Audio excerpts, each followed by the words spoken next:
what's up? I'm Chef Mustapha, and today we're making Dominican-style ramen with bodega ingredients for only $7. We've taken the humble neighborhood staple that is ramen and given it some local Latin flavor. Traditionally, ramen has its origins in Japanese cuisine.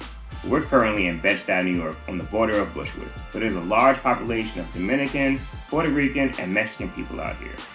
And I wanted to sample taste from their culture and remix this classic hood dish. We gave ourselves a $5 budget, but like most people living in this neighborhood, myself included, sometimes we are forced to go outside of our budget just to get by. So in full transparency, we did end up paying $6.48 at the register for these ingredients. We have a package of chili lime maruchan ramen, 1 red onion, a pack of fried pork skins, better known as chicharrones, a small can of sweet corn, and 1 juicy lime. Before I show you how to make one of my favorite elevated ramen dishes on a budget, please hit that like button, subscribe to the channel, leave a comment, and let me know your thoughts. These little actions keep the robot overlords from deleting my YouTube channel. First thing we're going to do is get a pot of water on the stove.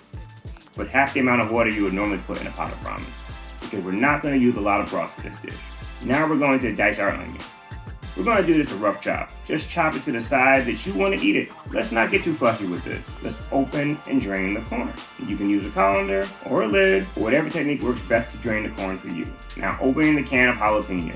Be careful not to touch your eyes or any other open orifices after handling this product. You've been warned. Slice 1 jalapeno in half, leave to the side. Now we're going to crunch up the chicharrones.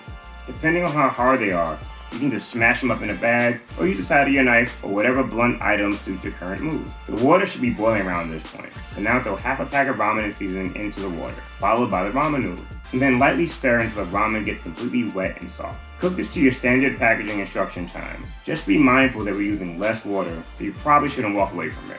Stir occasionally for around 2 minutes until the noodles are cooked. Take half of the drained corn, the sliced jalapeno, and the chopped onions and put them into the pot of ramen. Put a lid on the pot and turn the heat off. This is to steam the veggies so they're not cold and takes a little bit of rawness out of the onion. We'll let this sit for a minute and let the flavors come together. Then we'll take the lid off and transfer the pot of noodles to our serving dish. Before we top it off, if you stick around to the end of the video, we'll give 3 great pantry items that work well with this dish. Now we're going to cut half a lime, squeeze that on top of all of our ramen. Then we'll sprinkle a generous amount of the crushed chicharrones on top to give a nice, crunchy, porky, salty, umami flavor. Now look at this bowl. This is how you take something that's pretty basic, may not be the healthiest, but is damn tasty. And with only a few bucks, we've added lots of love to it, all while shopping at your corner bodega. Okay, as promised, thank you for sticking around. Here are 3 items from your pantry that would take this dish up to the next level. If you don't have any of these items, I highly recommend going to the supermarket and getting them ASAP. First, we have some white sesame seeds that you can toast and sprinkle on top.